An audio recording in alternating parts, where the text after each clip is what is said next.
Hey guys, welcome to the study with Mayank. मैं हूं आपका मयंक। हम लोग यहां पर एनसीईआरटी हिस्ट्री क्लास 11 की पाठ्य पुस्तक विश्व इतिहास के कुछ विषय कवर कर रहे हैं। यहां पर आपका अध्याय पहला चल रहा था। आज हम लोग समय की शुरुआत से अध्याय का पार्ट 2 देखेंगे। तो चलिए स्टार्ट करते हैं आज का वीडियो। देखते हैं हमें क्या क्या डिस्कस करना है। यहाँ पर पार्ट 2 की स्टार्टिंग करने से पहले हम लोगों ने जो चीजें पार्ट 1 में पढ़ी हैं या फिर नोट डाउन की हैं, उनको एक बार हम लोग यहाँ पर रिकैप करेंगे ताकि आज आपको जो है पार्ट 2 अच्छे से समझ में आ जाए।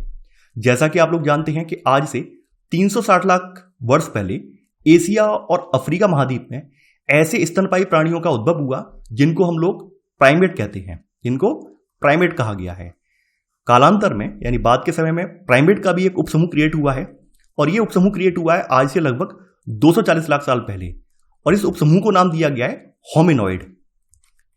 इस उपसमूह को होमिनॉइड नाम दिया गया। बाद में होमिनॉइड उपसमूह जो है इसका भी एक उपसमूह बना है जिसको होमिनिड नाम दिया गया है और होमिनिड उपसमूह जो है इसका प्रादुर्भाव आज से लगभग 56 लाख साल पहले हुआ है। 56 लाख साल पहले। अब देखिए होमिनिड जो उपसमूह है, वैसे तो इसके कई सारे उपसमूह बने हैं लेकिन इसके दो उपसमूह काफी फेमस रहे हैं। एक तो ऑस्ट्रेलोपिथेकस है और दूसरा है होमो समूह। यानी एक इसका जो है ऑस्ट्रेलो वाला है और दूसरा वाला जो है वो है होमो वाला। तो जैसा कि आप लोग नोट डाउन कर चुके हैं, जो ऑस्ट्रेलोपिथेकस समूह है इसका, ये आज से लगभग 25 लाख साल पहले जब पृथ्वी पर हिमयुग की स्टार्टिंग हुई है उसी समय से इसका विलोपन होना स्टार्ट हो गया है। वहीं जो होमो वाला समूह है इसके बाद इसका प्रादुर्भाव आया है और होमो वाले समूह में सबसे पहले आप देखेंगे होमो हैबिलस यानी होमो हैबिलस आया है। इसके अलावा होमो इरेक्टस आया है। होमो हैबिलस औजार बनाने वाले मानव थे। होमो इरेक्टस जो थे ये सीधे चलने वाले मानव थे। वहीं जो आपके इसके बाद आए हैं वो आए हैं होमो सैपियंस। होमो सैपियंस आए हैं। अब देखिए आज से 10 लाख साल पहले इसकी जो होमो के हैबिलिस और इरेक्टस प्रजातियां थी इनका विलोपन हो गया है, यानी ये खत्म हो गई हैं। वहीं होमो सैपियंस जो प्रजाति है होमो वर्ग की, तो इसका उद्भव हुआ है आज से लगभग 1,60,000 वर्ष पहले। तो आज वाले पार्ट 2 में हमारा जो फोकस रहेगा वो इस पर रहेगा, होमो सैपियंस पर। हम पूरी कहानी आज होमो सैपियंस के बारे में जानेंगे। तो चलिए यहां पर स्टार्ट कर देते हैं। तो आप हेडिंग डाल लीजिए, मानव के क्रमिक विकास की कहानी, खंड खा, आधुनिक मानव। तो यहां पर हम लोग होमो सैपियंस के बारे में पढ़ेंगे। आधुनिक मानव के उद्भव की अगर हम बात करें तो होमो सैपियंस के अस्तित्व के बारे में प्राचीनतम जो साक्ष्य हैं हमें ये अफ्रीका के भिन्न भिन्न भागों से हमें मिले हैं। ये आपका पॉइंट नंबर 17 हो जाएगा। अब देखिए आधुनिक मानव का उद्भव कहां पर हुआ, कैसे हुआ, इसके बारे में वाद विवाद है और इसके बारे में 2 मत प्रचलित हैं। इनमें से पहला मत है क्षेत्रीय निरंतरता का मॉडल। तो इसके समर्थकों का मानना यह है कि अनेक क्षेत्रों में अलग अलग मनुष्यों की उत्पत्ति हुई और उनकी जो विकास क्रम की रफ्तार है वो अलग अलग रही है। कहने का मतलब क्या है, अफ्रीका में या फिर एशिया में या फिर उत्तरी अमेरिका या दक्षिणी अमेरिका में जो मानव का उद्भव हुआ और बाद में उनका जो विकास हुआ तो विकास की जो रफ्तार थी वो अलग अलग थी, एक जैसी नहीं थी। और यही कारण है कि आज आप प्रेजेंट में जो आधुनिक मानव देख रहे हैं इन सब प्रदेशों के, उन सब मानवों के स्वभाव में, उनके स्वरूप में जो भिन्नता है वो इसी बात का परिणाम है। वहीं जो प्रतिस्थापन मॉडल है इसका समर्थन करने वाले ये मानते हैं कि मनुष्य का उद्भव एक ही स्थान अफ्रीका से हुआ है और अफ्रीका से ही मनुष्य जो है अन्य स्थानों पर चले गए हैं। इनका समर्थन करने वाले ये मानते हैं। तो आपने 17वां पॉइंट यहां पर नोट कर लिया है। अब आपका 18वां पॉइंट आएगा। यहां पर आप लिखेंगे आधुनिक मानव के उद्भव के विषय पर 2 मत प्रचलित हैं। पहला सब पॉइंट आपका यहां पर आएगा। इनमें से पहला मत है क्षेत्रीय निरंतरता का मॉडल, जो कि मानता है कि जिसके अनुसार अनेक क्षेत्रों में अलग अलग मनुष्यों की उत्पत्ति हुई। 18 का सेकंड सब पॉइंट, दूसरा मत प्रतिस्थापन मॉडल को मानता है, का समर्थन करता है, जिसके मुताबिक मनुष्य का उद्भव एक ही स्थान अफ्रीका में हुआ। तो आपने ये बात नोट डाउन कर ली होगी। अब देखिए जो कहानी मैंने बताई है वही कहानी यहां पर लिखी हुई है। यहां पे लिखा हुआ है कि क्षेत्रीय निरंतरता मॉडल के अनुसार भिन्न भिन्न प्रदेशों में रहने वाले होमो सैपियंस का आधुनिक मानव के रूप में विकास धीरे धीरे और अलग अलग रफ्तार से हुआ और इसीलिए आधुनिक मानव दुनिया के भिन्न भिन्न भागों में पहली मर्तबा अलग अलग स्वरूप में हमें दिखाई दिया। ये बात यहां पर लिखी हुई है। आगे चलने पर यहां पर हमें प्रतिस्थापन और क्षेत्रीय निरंतरता का जो मॉडल है उसमें अंतर समझाया गया है कि अंतर क्या है। तो यहाँ पे प्रतिस्थापन मॉडल पर ज़्यादा जोर दिया गया है। देखिए, प्रतिस्थापन मॉडल में ये कल्पना की गई है कि मानव के सभी पुराने रूप, चाहे वे कहीं भी थे, वो बदल गए हैं। उनका स्थान पूरी तरह से किसने ले लिया? आधुनिक मानव यानी कि होमो सैपियंस ने ले लिया। और इस विचारधारा का समर्थन करने वाले ये साक्ष्य भी देते हैं, और ये साक्ष्य भी है इनके पास, कि आधुनिक मानव में सर्वत्र शारीरिक और जननिक यानी उत्पत्ति मूलक समरूपता पाई जाती है। तो ये यहाँ पर ही तर्क देते हैं, और इस विचारधारा का समर्थन करने वाले ये कहते हैं कि इनमें जो अत्यधिक समानता है वो इसलिए पाई जाती है क्योंकि इनके पूर्वज जो हैं उन सबका उद्भव एक ही क्षेत्र यानी अफ्रीका में हुआ था। इसी वजह से ये समरूपता ये पाई जाती है। तो ये बात यहाँ पर बोली गई है। अब देखिए, आधुनिक मानव के पुराने जीवाश्मों के साक्ष्य, जैसा कि आप पार्ट 1 में नोट कर चुके हैं, ये कहाँ से मिले हैं? इथियोपिया में ओमो स्थान पर मिले हैं, और ये प्रतिस्थापन मॉडल का समर्थन करते हैं। तो देखिए, यहां पर आप क्या करेंगे, आपका जो सेकंड सब पॉइंट है, तो सेकंड सब पॉइंट में ही आप यहां पर नोट कर लेंगे डैश लगाकर कि आधुनिक मानव के उन पुराने जीवाश्मों के साक्ष्य जो इथियोपिया में ओमो स्थान पर मिले हैं, ये प्रतिस्थापन के मॉडल का समर्थन करते हैं। ये बात आप नोट कर लेंगे। अब देखिए, प्रतिस्थापन मॉडल वालों पर क्षेत्रीय निरंतरता वाले उंगली उठाते हैं कि भाई आप ये बताइए, आप तो कहते हैं कि भाई अफ्रीका से ही उद्भव हुआ है और अफ्रीका से चलकर ये लोग अन्य जगहों पर फैल गए हैं। अगर अफ्रीका से अन्य जगहों पर फैले हैं तो इन लोगों के स्वरूप में भिन्नता क्यों है? ये भी तो बताइए कि भाई अफ्रीका के लोग तो काले हैं, लेकिन अफ्रीका से जो अन्य जगहों पर ये मानव गए हैं उनके रंग स्वरूप में भिन्नता है, उनके व्यवहार में भिन्नता है, ऐसा क्यों है? तो इस विचारधारा के विद्वान ये कहते हैं कि आज के मनुष्यों में जो शारीरिक भिन्नताएं पाई जाती हैं उनका कारण उन लोगों का परिस्थितियों के अनुसार हजारों वर्षों की अवधि में अपने आप को ढाल लेना है। कहने का मतलब ये है कि अफ्रीका से जो लोग अन्यत्र गए या अन्य जगहों पर गए तो उन्होंने वहां की जलवायु के अकॉर्डिंग अपने आप को ढाल लिया, और इसी वजह से उनके स्वरूप में भिन्नता दिखाई देती है। तो ये बात ये रखते हैं। आगे बढ़ने पर हमारा जो अगली हेडिंग पड़ेगी वो है आदिकालीन मानव, इसके भोजन प्राप्त करने के तरीके। आदिकालीन मानव और इसके भोजन प्राप्त करने के तरीके, हेडिंग डाल लीजिए। तो आपने ऊपर 18 पॉइंट तक कवर कर लिए हैं, इसके बाद आप आगे कवर करेंगे। अब देखिए, आदिकालीन मानव भोजन कैसे प्राप्त करते थे? तो इनके भोजन प्राप्त करने के या भोजन जुटाने के तरीकों में संग्रहण का मतलब क्या होता है? फल फूल कंदमूल वगैरह जो भी चीजें हैं उनको इकट्ठा करके रख लेना और उसको खाना, या फिर शिकार करना है यानी जानवरों का शिकार करना। अपमार्जन का मतलब ये है कि जब जानवर आपस में लड़ाई वगैरह करते हैं या फिर नेचुरली मर जाते हैं तो उनके मांस को खा लेना और मांस को खाकर समाप्त कर देना, ये अपमार्जन में आ जाता है। या फिर मछली पकड़ना।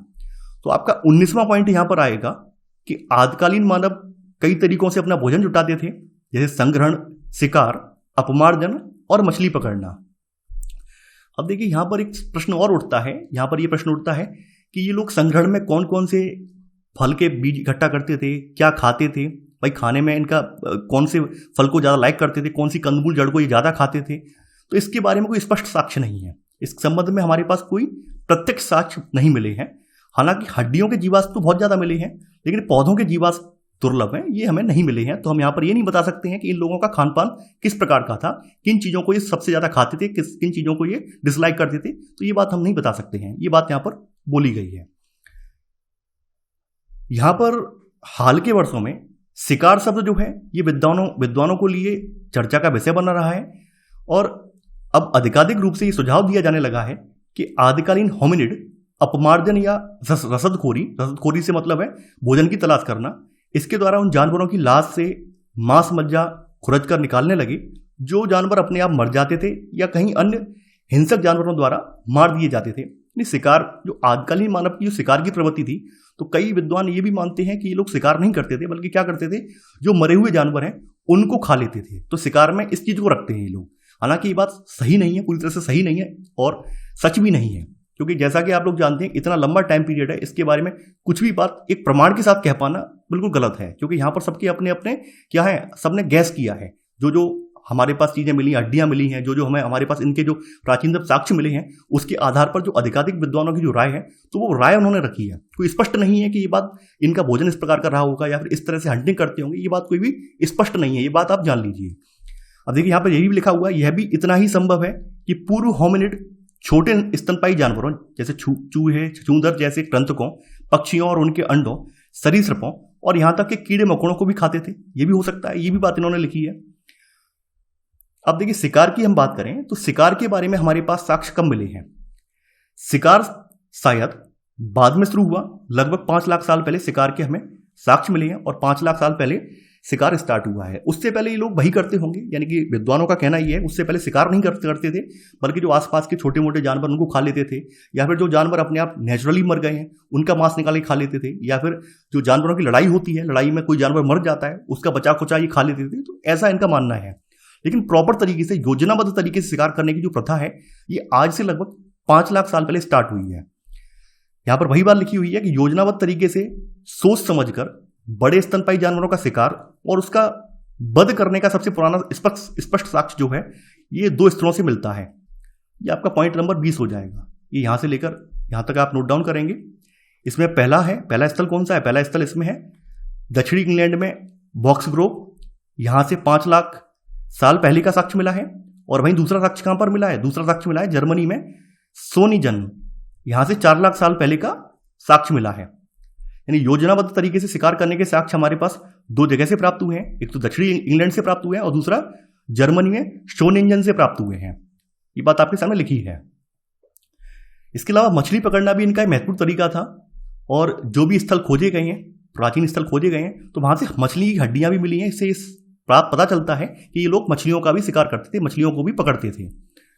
लगभग यहां पे बोला गया लगभग 35,000 वर्ष पूर्व मानव के योजनाबद्ध तरीके से शिकार करने का साक्ष्य कुछ यूरोपीय स्थलों से भी मिला है।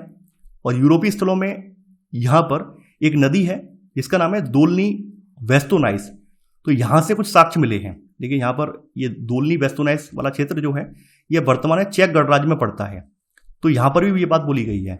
तो देखिए यहां पर आप क्या करेंगे, जो आपका 20वां पॉइंट आपने यहां पर लिखा है, यहाँ के 20 के पहले और दूसरे दोनों सब पॉइंट लिख लिए हैं। इसके बाद अब आप 21वां पॉइंट लिखेंगे और 21वें पॉइंट में लिखेंगे कि लगभग 35,000 वर्ष पूर्व मानव के योजनाबद्ध तरीके से शिकार करने का साक्ष्य कुछ यूरोपीय खोज स्थलों जैसे दोलनी वेस्टोनाइस ब्रैकेट क्लोज, यानी ब्रैकेट में लिख लेना ये, जैसे दोलनी वेस्टोनाइस आदि खोज स्थलों से मिलता है। ठीक है, ये बात यहां पर लिखी हुई है। अब देखिए दोलनी वेस्टोनाइस के बारे में बोला गया है कि दोलनी वेस्टोनाइस की क्या खास बात है, ये स्थान जो है शिकार के लिए इन्होंने क्यों रखा था। तो यहां पर इसका रीजन ये था कि नदी थी, ये यहां पर नदी वाला क्षेत्र है ये। और जैसे सीजन चेंज होता था, जैसे मान लीजिए जो जानवरों के झुंड हैं ये पतझड़ और बसंत के मौसम में संभवतः नदी के उस पार जाते थे और उनका उस समय बड़े पैमाने पर शिकार किया जाता था। यानी जैसे पतझड़ या बसंत का मौसम होता था तो ये नदी के सहारे, जो नदी की घाटी है, तो उस साइड में चले जाते थे जिस साइड में ये लोग मानव रहते थे। तो ऐसे में ये मानव इनका अच्छे से शिकार कर पाते थे। इस वजह से इन लोगों ने ये स्थल चुना था, क्योंकि यहां पर इनको भोजन की प्राप्ति आसानी से हो जाती थी। तो ये बात यहां पर लिखी हुई है। इसके अलावा यहां पर यह भी बोला गया है कि इन स्थलों का चुनाव इस बात का द्योतक है कि लोग जानवरों की आवाजाही के बारे में और उन्हें जल्दी से बड़ी संख्या में मारने के तरीकों के बारे में भी जानते थे। तो इसलिए उन लोगों ने इस तरह के स्थलों का चुनाव किया था जहां पर अधिकाधिक जानवर आते हों और उनका वो आसानी से शिकार कर पाए। अब देखिए एक प्रश्न यहां पर फिर से उठता है, क्या शिकार के दौरान स्त्री पुरुष दोनों मिलकर शिकार करते थे, क्या फिर स्त्रियां घर से मतलब बच्चों को संभालती थी, या फिर पुरुष ही शिकार करते थे? तो इस संबंध में हमारे पास कोई भी जानकारी नहीं है। यहां पर यह बात साफ साफ बोली गई है। आगे बढ़ते हैं। अब हम यहां पर प्रारंभिक मानव के पेड़ों से गुफाओं और गुफाओं से खुले स्थलों पर जब उसने आवास के लिए प्रस्थान किया है वो जानने का प्रयास करेंगे। यानी कहने का मतलब क्या है, प्रारंभिक मानव की जो रहन सहन या जीवन शैली में जो परिवर्तन आया है उसको समझने का प्रयास करेंगे। तो यहां पर प्रारंभिक मानव की जीवन शैली के बारे में जानने का सबसे अच्छा तरीका क्या है? जानने का एक तरीका यह है कि उनके द्वारा जो निर्मित वस्तुएं हैं इनके फैलाव की जांच की जाए। तो उससे हम पता चल जाएगा कि ये मानव कब और किस समय में पेड़ों पर रहे हैं, कब ये गुफाओं में रहे हैं और कब ये खुले स्थलों पर आवास करना इन्होंने स्टार्ट कर दिया है। तो यहां पर आप 22वां पॉइंट आप लिख लीजिए, प्रारंभिक मानव की, और फिर यहां से लेकर यहां तक आपको लिख लेना है।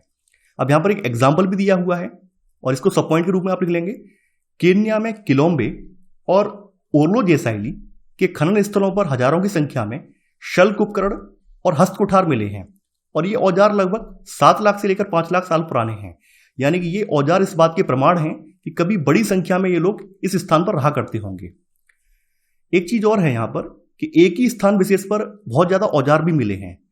तो ऐसा क्यों है भाई, एक ही स्थान पर बहुत ज्यादा औजार क्यों मिले हैं? इसका क्या रीजन हो सकता है? इसका एक रीजन ये हो सकता है कि उस स्थान पर खाद्य प्राप्ति के जो संसाधन है वो प्रचुर मात्रा में उपलब्ध हों और यही कारण है कि ये लोग उस स्थान पर बार बार आते होंगे और बार बार आने की वजह से ये अपने औजारों को उस स्थान पर छोड़ जाते होंगे। तो यही रीजन हो सकता है कि एक ही स्थान पर बहुत ज़्यादा औजार मिले हैं। तो ये बात यहाँ पर ये भी बताई गई है। आगे बढ़ते हैं।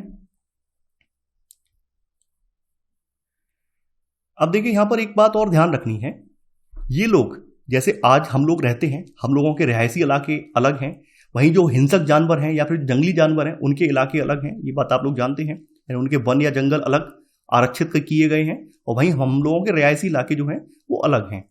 लेकिन जो आपका प्रारंभिक मानव था उसका जो निवास था वो अलग नहीं था, वो आज के मानव के जैसा नहीं था कि जैसे आज हम लोगों के आवास बिल्कुल पृथक हैं, उस तरह का नहीं था। ये लोग अपने समकालीन जो अन्य प्रजातियां थी, होमिनिडों की जो अन्य प्रजातियां थी या अन्य जो मांसपक्षी प्रजातियां थी उनके साथ ये रहा करते थे। तो यहाँ पर यही बोला गया है कि यहाँ यह भी याद रखना जरूरी है कि एक ही क्षेत्र में होमिनिड अन्य प्राइमेटों और मांसभक्षियों के साथ निवास करते थे और इस बात को यहाँ पर इस रेखा चित्र के माध्यम से दिखाया भी गया है। जैसे पेड़ों पर होमिनिड हैं, पेड़ों पर अन्य स्तनपायी भी हैं, यानी इनके समकालीन जो अन्य प्रजातियां रही हैं वो भी थी साथ में। इसके अलावा पेड़ों पर भरण पोषण करते हुए तेंदुआ भी दिखाया गया है यहाँ पर, उल्लू बताया गया है यहाँ पर। यानी कहने का मतलब क्या है, उस समय ऐसा नहीं है कि होमिनिड पूरी तरह से सेपरेट रूप में कहीं अलग रह रहे हों, ऐसा बिल्कुल भी नहीं है। ये उस समय की जो प्रजातियां थी उन प्रजातियों के साथ मिलजुल कर ही रहा करते थे। जैसे आज के समय में जंगल में जानवर रहते हैं, यानी एक जंगल में आपको बहुत सारे विविध प्रकार के जानवर देखने को मिल जाएंगे, तो उसी प्रकार से ये लोग भी उसी तरह से रहा करते थे, यानी एक ही स्थान पर कई सारी प्रजातियां पाई जाती थी। ये बात यहाँ पर लिखी हुई है, जिसमें से कुछ प्रजातियां पेड़ों के ऊपर रहती थी, कुछ प्रजातियां जो है नीचे की ओर रहती थी। ये इस रेखा चित्र के माध्यम से दिखाने का प्रयास किया गया है। लगभग यहाँ पर 23वां पॉइंट आपका बनेगा ये वाला, 4 लाख से लेकर 1,25,000 साल पहले गुफाओं तथा खुले निवास क्षेत्र का प्रचलन शुरू हो गया और इसके साक्ष्य हमें यूरोप के पुरास्थलों से मिलते हैं। ये पॉइंट नंबर आपका 23 हो जाएगा। तो यहां पर आपका बताया गया है कि दक्षिण फ्रांस में स्थित लेजरेट गुफा की दीवार, लेजरेट गुफा, यहां पर आप 23 का पहला सब पॉइंट लिख लेना। ये साक्ष्य कहां से मिले हैं, एक तो साक्ष्य आपका मिला है दक्षिण फ्रांस में लेजरेट की गुफा, ठीक है, और दूसरा साक्ष्य कहाँ है वो भी आप लिख लेंगे स्थान। अभी ये आपका पहला स्थान हो गया लेजरेट की गुफा, और इसमें डैश ला के लिख देना आप लेजरेट की गुफा में। इसके अंदर 2 चूल्हों और भिन्न भिन्न प्रकार के खाद्य स्रोतों के साक्ष्य मिले हैं, ठीक है, इतना लिख देना। इसके अंदर 2 चूल्हे मिले हैं और विभिन्न प्रकार के खाद्य स्रोतों में वही हैं फल, वनस्पति, बीज या फिर पक्षियों के अंडे, ये आप सब लोग जानते हैं, ये लिखने की जरूरत नहीं है। तो आप यहाँ पर यानी जो आपने सब पॉइंट लिखा है 23 का आपका जो सब पॉइंट है, पहला सब पॉइंट कि जो इनके प्रायस्थलों के साक्ष्य कहाँ से मिले हैं, पहला साक्ष्य आपका है दक्षिण फ्रांस में स्थित लेजरेट गुफा, और इसी में डैश ला के लिख देना इसी के आगे कि इसके अंदर 2 चूल्हों और भिन्न भिन्न प्रकार के खाद्य स्रोतों के साक्ष्य मिले हैं, ठीक है, ये आपने लिख लिया होगा। इसके अलावा लेजरेट की गुफा के अलावा एक और स्थान है और ये स्थान है फ्रांस के समुद्र तट पर स्थित, ये भी पुरास्थल है। तो यहां पर आपका 23 का सेकंड सब पॉइंट आ जाएगा। एक और पुरास्थल दक्षिणी फ्रांस के समुद्र तट पर स्थित टेरा अमाटा है और यहां से हमें घास फूस और लकड़ी की छत वाली कच्ची कमजोर झोपड़ियां ये मिली हैं, ठीक है, यानी ये इनके साक्ष्य यहां से हमें प्राप्त हुए थे। तो ये आप लिख लेना, यानी कि आपको 2 स्थान मिले हैं, एक तो टेरा अमाटा मिला है और दूसरा ऊपर जो स्थान यहां पर दिया हुआ है जिसका नाम है लेजरेट गुफा, ये 2 स्थान हमें फ्रांस से प्राप्त हुए हैं और ये दोनों ही स्थान एक पुरास्थल हैं। ये बात आपने नोट डाउन कर ली होगी। आगे बढ़ते हैं।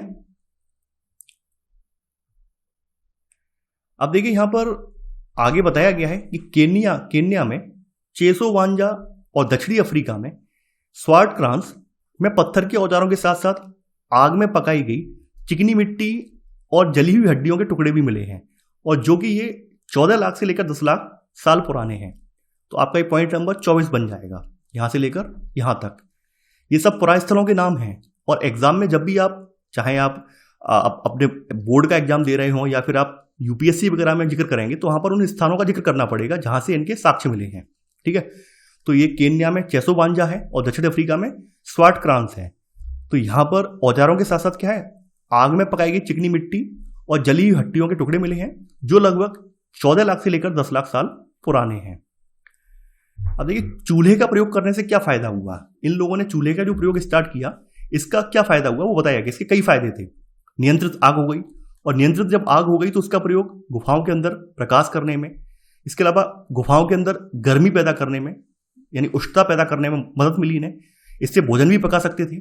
इसके अलावा ये लकड़ी को कठोर करके और ज़्यादा कठोर हथियार बना सकते थे, ये सब कर सकते थे। साथ ही साथ इसका जो उपयोग है, यानी कि जो इनकी जो आग जलाई है इन्होंने, तो आग जलाकर ये जो हिंसक जानवर हैं उनको भी ये भगा सकते थे। तो ये बात यहाँ पर समझाने का प्रयास किया गया है। हालांकि सब नोट नहीं करना है, नोट वही करना है जहां पर मैं पॉइंट नंबर डाल दूं और बता दूं, वही नोट करना है। अब यहां पर समझाने का प्रयास किया गया है कि प्रारंभिक मानव ने औजारों का निर्माण किस प्रकार से किया है। सबसे पहले एक बात आपको याद रखनी चाहिए कि औजारों का इस्तेमाल केवल मानव ही नहीं करता है, बल्कि यहां पर कुछ पशु पक्षी ऐसे भी हैं जो कि औजारों का इस्तेमाल करते हैं। लेकिन हाँ, जो सूझबूझ जो समझ मानव के पास है, उतनी सूझबूझ और समझ जो है पशु पक्षियों या फिर जो और पक्षियों की प्रजातियां हैं उनके पास उतनी सूझबूझ और समझ नहीं है। जैसे एग्जाम्पल दिया गया है कि कुछ चिंपैंजी भी अपने भरण पोषण के लिए जो औजार इस्तेमाल करते हैं वह उन्हें स्वयं बनाते हैं। इस बात को यहाँ पर बताया गया है। यानी आप लोग ये बिल्कुल मत समझना कि औजार केवल हम ही लोग बनाकर, औजार हमने बनाकर शिकार किया। ऐसे प्रकृति में ऐसे पशु पक्षी प्राणी भी हैं जो कि औजार की सहायता से शिकार करते हैं, हालांकि उनमें इतनी सूझबूझ या समझ नहीं होती है। तो वो बात यहाँ लिखी गई है कि मानव जिस प्रकार औजार बनाते और उनका प्रयोग करते हैं उनमें अधिक स्मरण शक्ति, जटिल संगठनात्मक कौशल की आवश्यकता होती है, और वानरों में इन दोनों विशेषताओं का अभाव रहा है। यानी हमारे औजार जो हैं वो ऑब्वियस सी बात है वानरों या अन्य जो प्रजाति हैं पशुओं की उनसे उन्नत रहे हैं। ये बात समझाने का यहाँ पर प्रयास किया गया है।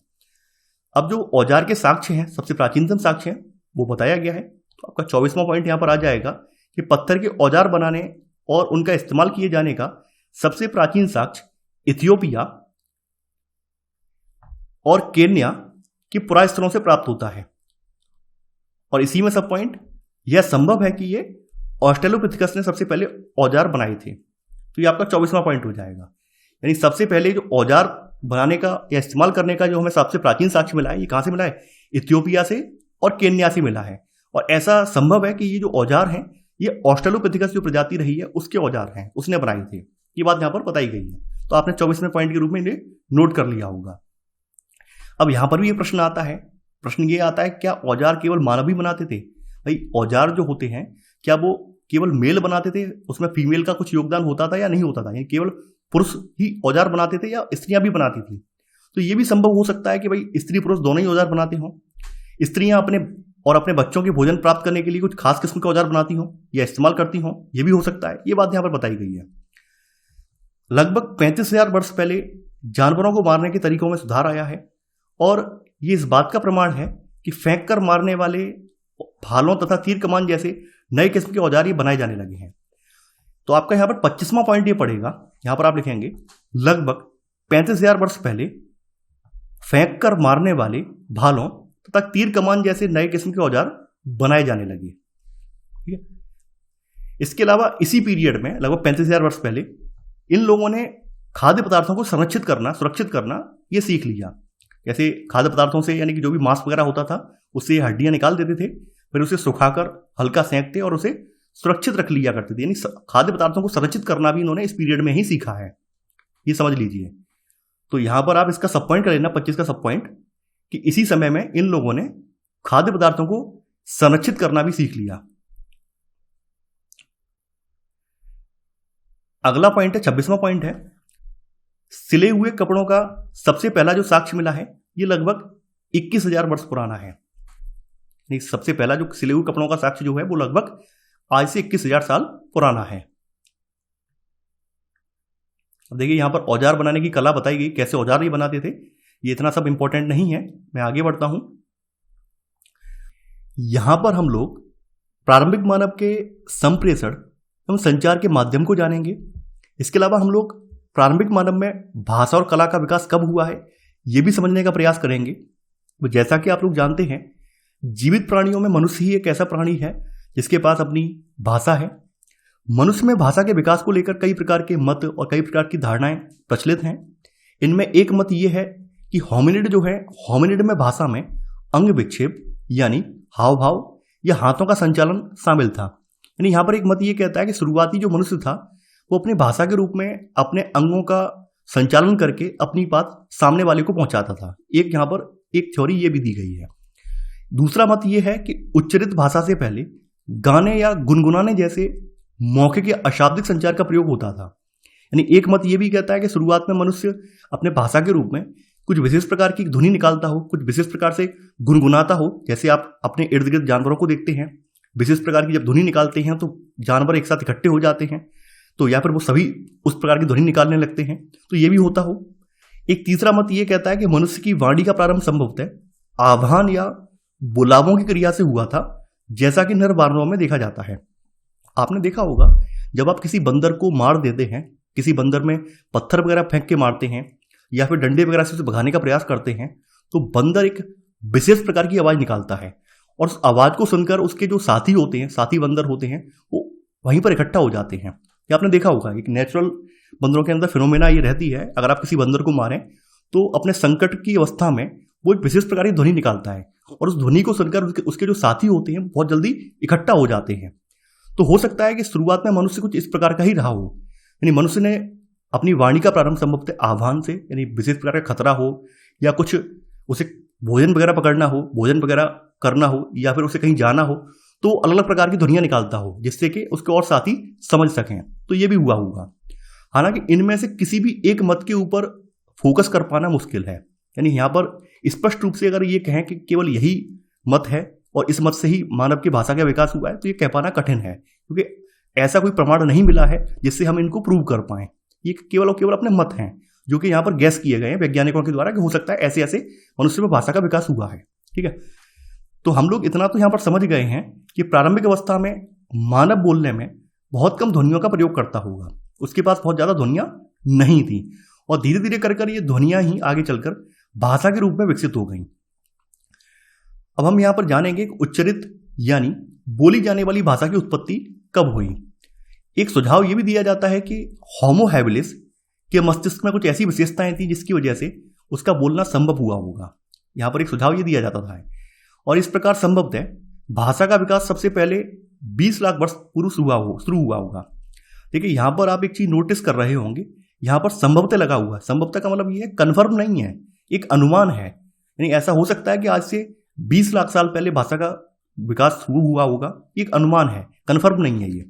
तो आपका यहाँ पर 27वां पॉइंट अब आएगा कि संभवतः भाषा का विकास सबसे पहले 20 लाख वर्ष पूर्व शुरू हुआ होगा। तो मस्तिष्क में हुए परिवर्तनों के अलावा स्वर तंत्र का विकास भी उतना महत्वपूर्ण था। स्वर तंत्र का विकास कब हुआ है, यानी जो आपकी ग्रंथि होती है गले में जिसके जरिए हम आवाज निकालते हैं, बोलते हैं, तो स्वर तंत्र जो है, स्वर तंत्र का जो विकास है वो लगभग 2 लाख वर्ष पहले हुआ था। इसी में 27 का सब पॉइंट आप लिख लेना कि स्वर तंत्र का जो विकास है लगभग 2 लाख वर्ष पहले हुआ था। इसके अलावा जो भाषा और कला के मध्य निकटता है ये कब उत्पन्न हुई ये भी जानेंगे।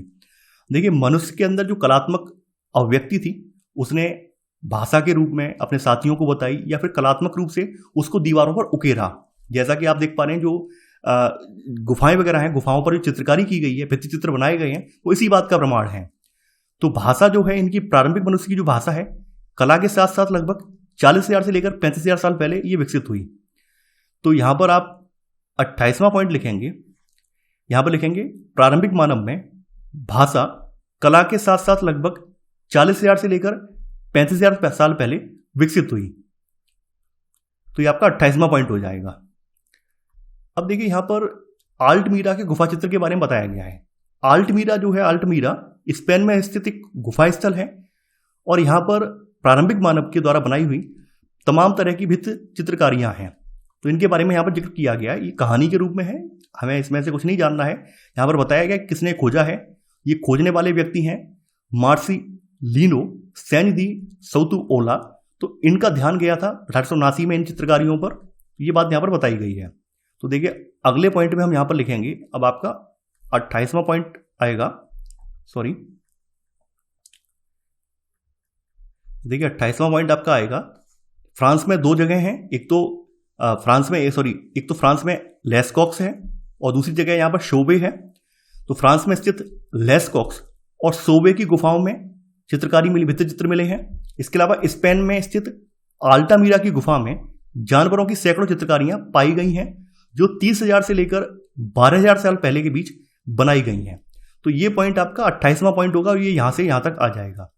इसी में सब पॉइंट करके आप ये लिखेंगे कि इनमें गौरों, घोड़ों, साकिन, हिरनों, मेमथों यानी विशालकाय जो जानवर हैं, गैंडे, शेर, भालू, तेंदुआ, लकड़बग्गा और उल्लुओं के चित्र शामिल हैं। आपको एक बात विशेष रूप से ध्यान ये रखनी है, ये जो स्थल हैं जैसे लेस्कॉक्स है, शोबे है, तो आपको ये याद रखना है कौन से देश से संबंधित है। अब मान लीजिए अल्टामीरा को आप फ्रांस में लिखाएंगे तो आप ऑब्वियस सी बात है प्रश्न को गलत कराएंगे। तो ये स्थल आपको याद रखना है कि कौन से देश में है। जैसे अल्टामीरा स्पेन में है, शोबे फ्रांस में है। तो ये बात यहां तक क्लियर हो गई होगी। अब देखिए यहां पर जो चित्र वगैरह बने हुए हैं उन चित्रों में भी विविधता देखने को मिलती है। तमाम तरह के प्रश्न भी उठते हैं उन चित्रों को देखकर। जैसे पुरुषों को अलग अलग और समूह में भी चित्रित किया गया है, जबकि स्त्रियों को केवल समूह में ही दिखाया गया है। ऐसा क्यों किया गया है? हो सकता है कि भाई उस समय का जो समाज रहा होगा, उस समय की जो उनकी संस्कृति रही होगी, तो उसमें पुरुषों का स्थान कुछ ज्यादा महत्वपूर्ण रहा होगा, स्त्रियां समूह में या कमजोर दिखाई गई हों, ऐसा भी हो सकता है। भाई मत है अपना, ठीक है। यहां पर एक बात तो स्पष्ट हो गई है, एक बात स्पष्ट हो गई इन चित्रों को देखने के बाद। उस समय भी यानी उनमें से ये बात यह है कि चूंकि जीवन में शिकार का महत्व है, इसलिए जानवरों की चित्रकारियां धार्मिक क्रियाओं, रस्मों और जादू टोनों से जुड़ी होती थी। शायद इसलिए चित्रकारी की जाती थी। जब कोई विशेष प्रकार की रस्म अदा कर की जाती हो तो उसी समय गुफाओं में चित्रकारी वगैरह बनाई जाती थी। तो ये भी हो सकता है। या फिर ये भी हो सकता है कि गुफाओं में आकर ये लोग शिकार के जो अन्य तरीके हैं उनको डिस्कस करते हों और उसके लिए गुफाओं पर चित्र बनाकर, डायग्राम के रूप में चित्र बनाकर अपने साथियों को ये समझाते भी हों। ये भी हो सकता है। तो ये लिखा हुआ है। हो सकता है वहां के ये समूह मिलकर शिकार की योजना बनाते हों अथवा शिकार के तरीकों एवं तकनीकों पर एक दूसरे से चर्चा करते हो, ये भी हो सकता है। तो देखिए यहां पर कयास लगाए गए हैं, यहां पर कन्फर्म कुछ भी नहीं है, सब अपने अपने तरह से कयास लगाए गए हैं। ये गुफा चित्र ऐसे क्यों बनाए गए, इनके बनाने के पीछे खास मकसद क्या था, ये सब अपने अपने कयास लगाए गए हैं। कोई भी यहां पर एक स्पष्ट थ्योरी इसके लिए नहीं है। आगे बढ़ते हैं। यहां पर अफ्रीका के कालाहारी रेगिस्तान में कुंग सेन नाम का एक शिकारी संग्राहक समाज रहता है। तो देखिए इसको आप नोट के रूप में लिख लीजिए, इसको आप नोट के रूप में लिख लीजिए, क्योंकि ये कहानी है, इस कहानी से हमारा कोई लेना देना नहीं है, ये आप जान लीजिए। तो आप इतना जान लीजिए कि ये जो कुंग सेन शिकारी संग्राहक समाज है कहां पर है, ये अफ्रीका के कालाहारी रेगिस्तान में पाया जाता है। तो यहां पर आप लिख लेना कि कुंग सेन नाम का शिकारी संग्राहक समाज अफ्रीका के कालाहारी रेगिस्तान में रहता है। इतना नोट में आप लिख लेना।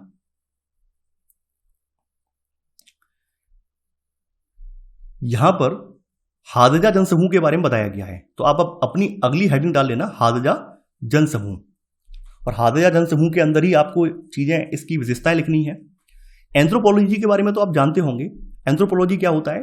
एंथ्रोपोलॉजी जो है एक ऐसा विषय है जिसमें मानव संस्कृति और मानव जीव विज्ञान के उद्विकास पहलुओं का अध्ययन किया जाता है कि मानव का विकास किस प्रकार से हुआ है, मानव में रहन सहन, उसके तौर तरीकों में, उसकी संस्कृति में जो परिवर्तन आया है वो कब से आया है। तो ये सब अध्ययन एंथ्रोपोलॉजी में किया जाता है। इसको भी आप नोट के रूप में लिख सकते हैं। यानी मानव विज्ञान का काम क्या है, ये आप नोट के रूप में आप नोट डाउन कर लीजिए। अब आपकी अगली हेडिंग जो है ये होगी हादजा जनसमूह। तो ये कहां पर रहता है ये आप जान लीजिए। देखिए हादजा जनसमूह आपने लिख लिया, हादजा जनसमूह। इसमें मैं कोई पॉइंट नंबर नहीं डलवाऊंगा, हमारे ऊपर 28वें पॉइंट तक हो गए हैं। यहां पर आप प्रत्यक्ष रूप से पूरी एक हेडिंग डाल दीजिए, हादजा जनसमूह। तो हादजा जो है ये शिकारियों और संग्राहकों का एक छोटा सा समूह है जो कहां पर रहता है, लेक यासी, एक खारे पानी की विभ्रंश घाटी है में बनी झील है, इसके आसपास ये रहते हैं। विशेषता ये है कि ये जो इलाका है पूरा, ये पूरा ऐसा इलाका है यहाँ पर प्रचुर मात्रा में खाद्यान्न भी है, यहाँ पर अच्छे खासे जानवर वगैरह भी हैं, सब कुछ है, उपलब्ध है। तो यहाँ के जो लोग हैं, हादजा जनसमूह के लोग जो हैं, ये हाथी को छोड़कर बाकी सभी किस्म के जानवरों का शिकार करते हैं और उनका मांस ये खाते हैं। तो देखिए हादजा जनसमूह में आप पहला पॉइंट तो आप ये वाला लिखेंगे। इसमें दूसरा पॉइंट आपका ये आ जाएगा कि हादजा लोग हाथी को छोड़कर बाकी सभी किस्म के जानवरों का शिकार करते हैं, उनका मांस खाते हैं। यहां पर देखिए, यहां पर इतना कोई खतरा भी नहीं है। जैसे आपने देखा होगा कि संकटग्रस्त प्रजाति होती है या फिर किसी प्रजाति के विलुप्त होने का खतरा है, ऐसा कुछ भी नहीं है। यहाँ पर इतनी ज्यादा प्रजातियां जो हैं वो इतनी ज्यादा प्रचुर मात्रा में है कि उनके हंटिंग करने से, उनके खत्म होने या उन पर संकट आ जाने का भी कोई खतरा नहीं है। तो यहां पर ये बात बताई गई है। तो आपने यहां पर इसमें 2 पॉइंट लिख लिए हैं। अब देखिए इनके बारे में बताया गया है। ये जो लोग हैं इनके शिविर आमतौर पर जल स्रोत से 1 किलोमीटर की दूरी में ही स्थापित किए जाते हैं, यानी ये अपने जल स्रोत से बहुत ज़्यादा दूर नहीं जाते हैं। ये बात यहाँ पर निकल कर आ रही है, यानी ये लोग अपने जो जल स्रोत है लेक यासी के आसपास के क्षेत्र है उससे दूर ये नहीं जाते हैं। तो यहाँ पर आपका तीसरा पॉइंट इसमें आ जाएगा कि उनके शिविर आमतौर पर जल स्रोत से 1 किलोमीटर की दूरी में ही स्थापित किए जाते हैं। इसी में सब पॉइंट कि देश के कुछ हिस्से में घास के खुले मैदान हैं, लेकिन हाजजा लोग वहां कभी अपना शिविर नहीं बनाते। इनके शिविर कहां पर बनते हैं? इनके शिविर पेड़ों अथवा चट्टानों के बीच तरजीही तौर पर वहां लगाए जाते हैं जहां ये दोनों सुविधाएं उपलब्ध हैं, यानी वहां पर उनका रहने सहन के आवास भी हो, जानवर वगैरह जो खाद्यान्न वगैरह है वो आपूर्ति हो जाए, और दूसरा पानी की उपलब्धता हो जाए, तो ये वहीं पर ही अपना शिविर बनाते हैं। ठीक है, ये जो लाइन है ये आप रहने दीजिए, स्किप कर दीजिए, ये लाइन एक्स्ट्रा हो जाएगी, इसके लिखने का कोई मतलब नहीं है। तो ये तीसरे पॉइंट में ही सब पॉइंट करके आप लिख लेना, उनके शिविर पेड़ों अथवा चट्टानों के बीच बल्कि तरजीही तौर पर वहां लगाए जाते हैं जहां पर ये दोनों सुविधाएं, यानी पेड़ भी हों, चट्टानों के आसपास जल की सुविधा भी हो, तो वहीं पर ये अपना शिविर लगाते हैं। इसके अलावा हाजजा जनसमूह की एक विशेषता ये है कि पूर्वी हाजजा लोग जो हैं ये जमीन और उनके संसाधनों पर अपना अधिकार नहीं जताते। कोई भी चाहे किसी भी जमीन को जोत सकता है, कितना भी संसाधनों को इकट्ठा कर सकता है, किसी पर कोई पाबंदी नहीं है। तो ये बात यहां पर बताई गई है। हाजजा जो लोग हैं ये अपने भोजन के लिए मुख्य रूप से जंगली साग सब्जियों पर ही निर्भर रहते हैं, और इनके भोजन का 80% भाग मुख्य रूप से वनस्पति जन्य है, और शेष 20% मांस और शहद से ही पूरा किया जाता है। तो ये जान लीजिए कि मोस्टली ये क्या है, वेजिटेरियन है, यानी कि मोस्टली ये सब्जियां ही उगाते हैं, सब्जियां ही खाते हैं, वनस्पति जन्य है। 20% मांग इनकी जो है खाद्यान्न की वो मांस और शहद से पूरी होती है। तो ये विशेषताएं आपने हाजजा जनसमूह की विशेषताएं जो हैं वो आपने लिख ली हैं। देखिए एक मानव विज्ञानी का विवरण है ये, और उसी विवरण से आपने ये हाजजा जनसमूह की विशेषताएं लिखी हैं। तो इसलिए मैंने यहां पर इसको 28वें पॉइंट के बाद ऐड नहीं किया है, पृथक रूप में लिखवाया है। ठीक है, तो आपने ये लिख लिया होगा। आगे बढ़ते हैं। यहां पर हम लोग शिकारी संग्राहक समाज वर्तमान से अतीत की ओर, नहीं कहने का मतलब ये है कि इस पैराग्राफ के माध्यम से हम लोग ये जानने का प्रयास करेंगे जो वर्तमान के शिकारी संग्राहक समाज हैं और जो प्रारंभिक शिकारी संग्राहक समाज थे, क्या उनमें कुछ समानताएं थीं या कुछ अंतर था, ये भी जानने का हम प्रयास करेंगे। तो यहां पर विद्वानों के दो मत हैं। एक तो मत ये कहता है कि आज का जो शिकारी संग्राहक समाज है उसमें जो उसके क्रियाकलाप हैं सेम ऐसे ही क्रियाकलाप प्रारंभिक मानव के भी रहे होंगे। प्रारंभिक जो शिकारी संग्राहक समाज था उसमें भी सेम ऐसे ही क्रियाकलाप रहे होंगे। तो यहां पर वही बात कही गई है कि वो एक और विद्वानों का एक ऐसा वर्ग है जिन्होंने आज के शिकारी संग्राहक समाजों से प्राप्त विशिष्ट तथ्यों और आंकड़ों का सीधे अतीत के पुरातत्व अवशेषों की व्याख्या करने के लिए उपयोग कर लिया है। ठीक है, ऐसा ये मानते हैं। जैसे यहाँ पर कुछ विद्वान ये कहते हैं, कुछ पुरातत्वविद का कहना ये है कि 20 लाख साल पहले के होमिनिड स्थल जो तुर्काना झील के किनारे स्थित हैं संभवतः आदिकालीन मानवों के शिविर या निवास स्थान थे, जहां पर ये सूखे के मौसम में रहते थे। और ऐसी ही पद्धति जो है वर्तमान में हादजा और कुंगसेन समाजों में पाई जाती है। इनका मानना यह है कि दोनों में समानता हमें देखने को मिलती है। वहीं एक वर्ग विद्वानों का ऐसा भी है जो ये इस बात को सिरे से निकार देता है कि आज का जो यानी आज का वर्तमान का जो शिकारी संग्राहक समाज है और जो प्रारंभिक शिकारी संग्राहक समाज है इसमें कोई विशेषता है ही नहीं, ये मानते ही नहीं है। तो यहां पर बताया गया कि दूसरी ओर कुछ ऐसे विद्वान भी हैं जो ये महसूस करते हैं कि संजाति व्रत संबंधी तथ्यों और आंकड़ों का उपयोग अतीत के समाजों को समझने के लिए नहीं किया जा सकता है, क्योंकि चीजें जो है एक दूसरे से बिल्कुल भिन्न हैं। जैसा कि आज के शिकारी संग्राहक समाज को आप देखें तो आज का शिकारी संग्राहक समाज जो है वर्तमान का जो बाजार है उससे भी जुड़ चुका है, पूरी तरह से पृथक नहीं है, पूरी तरह से अपने आप को पृथक नहीं रख पा रहा है, बल्कि वो समाज में जो क्रियाकलाप चल रहे हैं अन्य समाज में जो वर्ग हैं उनसे भी कम्युनिकेट कर रहा है। तो वही बात बताई गई है कि आज के शिकारी संग्राहक समाज शिकार और संग्रहण के साथ साथ कई आर्थिक क्रियाकलापों में भी लगे रहते हैं, जैसे जंगलों में पाई जाने वाली छोटी छोटी चीजों का विनिमय व्यापार करना या फिर पड़ोस के किसानों के खेतों में मजदूरी करना। आप ये भी देख रहे होंगे कि आज के समय में जो शिकारी संग्राहक समाज है उनकी बहुत ज़्यादा दुर्दशा हुई है, क्योंकि वो अपने आप को मौजूदा जो वर्तमान बदलती परिस्थितियां हैं उसमें समायोजित नहीं कर पा रहे हैं, क्योंकि उनके पास विशेष तकनीकी ज्ञान नहीं है, शिक्षा नहीं है। जबकि आज का समाज जो है पूरा जो आर्थिक समाज है, और आर्थिक समाज में उच्च दक्षता, उच्च शिक्षा और प्रौद्योगिकी की आवश्यकता पड़ती है। क्योंकि ये लोग क्या है अपने प्रारंभिक जीवन में ही जी रहे हैं, पुराने तरीके से जी रहे हैं, तो इन लोगों में उन चीज़ों का अभाव है। इसलिए ये आज की अर्थव्यवस्था में कंधे से कंधा मिलाकर नहीं चल पा रहे हैं, और यही कारण है कि इनकी परिस्थितियां लगातार खराब होती जा रही हैं और ये हाशिए पर पहुंच गई हैं। ये बात यहाँ पर बताई गई है। तो ये बात कोई गलत नहीं है, ये बात भी अपने आप में सही है, क्योंकि वर्तमान के आप जो भी आप उठाकर देखेंगे, जो भी आप आदिवासी समुदाय उठाकर देखेंगे, तो मोस्टली आदिवासी समुदायों का यही हाल हुआ है। वो अपने आप को बदलती परिस्थितियों में समायोजित नहीं कर पाए और कारण ये हुआ कि वो दरिद्रता के जाल में फंसते चले गए। अब देखिए संजाति वृत्ति के बारे में बताया गया है, तो ये नोट करके आप लिख लेना, नोट करके। संजाति वृत्त में समकालीन नृजाति समूहों का विशेषणात्मक अध्ययन होता है। इसमें उनके रहन सहन, खान पान, आजीविका के साधन, प्रौद्योगिकी आदि की जांच की भूमिका की जाती है। तो ये आप नोट करके सब पॉइंट लिख लेना। संजाति वृत्त का मतलब होता क्या है, तो आप ये समझ गए होंगे। देखिए यहाँ लिखना कुछ नहीं है, बस समझना है चीज़ों को, ठीक है। यहाँ पर वही सब चीज़ें बताई गई हैं। अब जैसे भोजन प्राप्त करने, भोजन जमा करने के बारे में भी सहमति नहीं है। आप देखेंगे कुछ समाज ऐसे भी हैं जहाँ पर महिलाएं परस्पर भागीदारी भी करती हैं। कुछ समाज ऐसे भी हैं जहाँ पर पुरुष जो है पितृसत्तात्मक समाज टाइप है, पुरुषों की चलती है, महिलाओं की नहीं चलती है। कुछ समाज ऐसे भी आदिवासियों के देखने को मिलेंगे आपको, जहाँ पर आज भी मातृसत्ता चलती है, यानी माताएं प्रमुख हैं, स्त्री का स्थान प्रमुख है। तो यहाँ पर दोनों तरह के समाज देखने को मिलते हैं। तो ऐसा यहाँ पर कोई निष्कर्ष निकाल पाना मुश्किल है जिससे हम कह पाएं कि वर्तमान का जो शिकारी संग्राहक समाज है वो प्रारंभिक समाज के जैसा ही है, ऐसा कह पाना यहाँ पर मुश्किल है, ठीक है। तो ये बात यहाँ पर इसमें बताई गई है। अब देखिए उपसंहार में वही सब चीज़ें हैं जो हमने इस चैप्टर में पढ़ी हैं, वही सब चीज़ें यहाँ दोहराई गई हैं। तो हम नीचे आते हैं अब, और आने के उपरांत यहाँ पर जो विशेष फैक्ट हैं वो एक बार हम दोहरा लेते हैं, जो आपने लिखे हैं, आपने नोट डाउन किए हैं। ये तो फैक्ट आपने लिख लिया है। 360 से लेकर 240 लाख वर्ष पूर्व नर वानर प्राइमेट, ठीक है, 240 लाख वर्ष पूर्व इसका होमिनॉइड बना है। होमिनॉइड के और समूह बताए गए हैं, जैसे गिब्बन, एशियाई, ओरंगटाउन, ये सब रहे हैं उस समय। 64 लाख साल वर्ष पूर्व, यानी कि 64 लाख वर्ष पूर्व होमिनॉइड और होमिनिड की शाखाओं में उपविभाजन हुआ है। फिर होमिनिड से 56 लाख साल पहले ऑस्ट्रेलोपिथेकस बना है, ठीक है। पत्थर के सबसे पहले औजार कब बने हैं? 26 से लेकर 25 लाख साल पहले बने हैं। इसके अलावा ये बताया गया है, देखिए यहाँ पर वही सब चीज़ें बताई गई हैं कि कब से कब तक ये प्रजातियां रही हैं, क्योंकि ऊपर जो समय क्रम है वो थोड़ा उसमें अंतर है, लेकिन यहाँ पर क्या है, स्पष्ट रूप से इन्होंने लिखने का प्रयास किया है कि ये समय क्रम रहा है। तो आप यहाँ पर ज़्यादा कुछ नोट मत कीजिए। जैसे आप यहाँ पर ये नोट कर लीजिए, जैसे कुछ चीज़ें हैं उनमें, जैसे आपने देखा होगा ऊपर कहीं भी ये नहीं बताया गया है कि होमिनॉइड और होमिनॉइड की जो होमिनिड बनी है, उपशाखा बनी है, वो 64 लाख वर्ष पहले बनी है। ऊपर नहीं बताया गया, वहाँ पे 56 लाख वर्ष लिखा हुआ है, तो उसमें आप संशोधन कर लीजिए। वहाँ पर आप लिख लेना होमिनॉइड और होमिनॉइडों की जो शाखाओं में विभाजन हुआ है वो 64 लाख वर्ष पूर्व हुआ है, और होमिनिड की जो उपशाखाएं बनी हैं वो 56 लाख वर्ष पूर्व बनी है।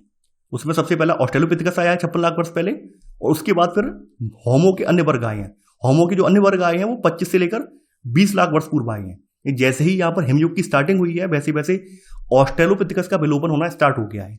और यहाँ पर यह भी बताया गया कि ऑस्ट्रेलोपिथेकस को पूरी तरह से विलुप्त कब हुआ है? ये विलुप्त पूरी तरह से हुआ है 13 लाख वर्ष पूर्व, पूरी तरह से विलुप्त हुआ है। ये बात भी यहाँ पर बताई गई है। देखिए ये कुछ पॉइंट है, चुनिंदा पॉइंट है, जिनमें आप संशोधन कर लेना।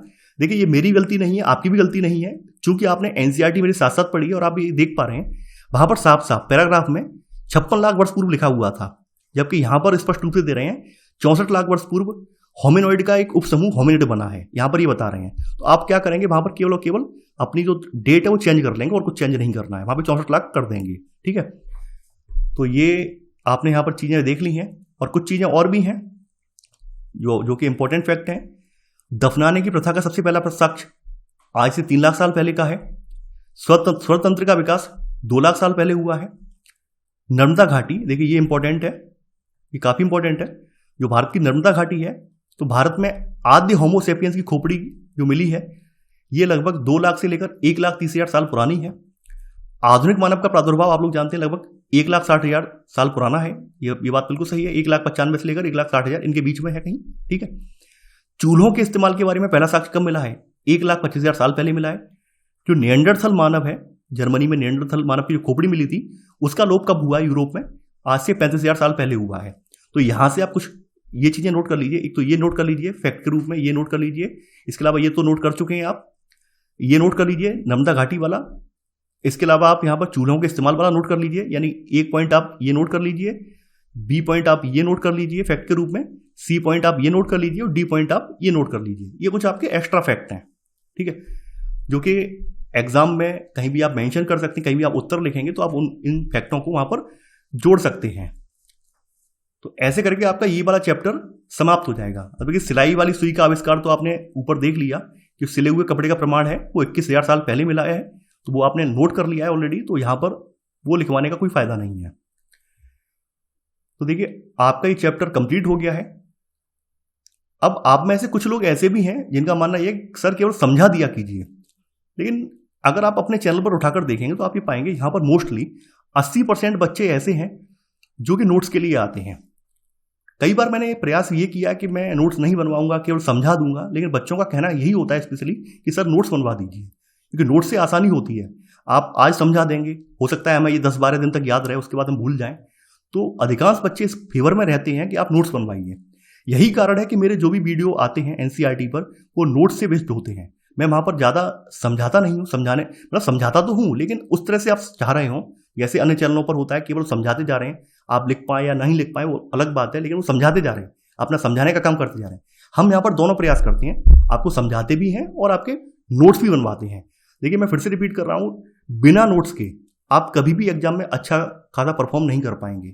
और आप बिल्कुल इस भरोसे में ना रहें कि केवल हम पार्ट को पढ़ लेंगे या फिर जो भी अन्य यूट्यूबर हैं केवल अच्छा समझा देंगे, तो वो 2-4 दिन तो याद रहता है, लंबे समय तक याद नहीं रहता है। इसलिए जो भी आप सब्जेक्ट पढ़ रहे हैं या फिर जिस भी क्लास में हैं, चाहे आप बोर्ड एग्जाम की तैयारी कर रहे हैं या फिर आप सिविल सेवा की परीक्षा की तैयारी कर रहे हैं, अपने शॉर्ट नोट्स जरूर बनाएं। हो सकता है मेरी भाषा थोड़ी लेंथी हो, उसको आप अपने अकॉर्डिंग शॉर्ट भी कर सकते हैं भाषा। भाई यहाँ पर कुछ ऐसे विद्वजन भी होंगे, विद्वान भी होंगे जो उस भाषा को कम कर सकते हो, तो आप उस तरह से भी लिख सकते हैं। जरूरी नहीं है कि मेरी भाषा ही फॉलो करें, लेकिन हाँ अगर आप मेरी भाषा फॉलो करेंगे तो आपको अच्छे से समझ में आएगा और जब भी आप नोट्स को पढ़ेंगे तो आपको लगेगा कि हाँ हमने पूरा चैप्टर एक बार में समझ लिया। तो आई होप आपको ये वीडियो समझ आया होगा। आप लोग कमेंट बॉक्स में अपनी प्रतिक्रिया दें और बहुत जल्द आपको इसका चैप्टर नंबर 2 का वीडियो भी जल्दी मिलेगा। तो चलिए आज के लिए उतना ही। Thanks for watching. जय हिंद।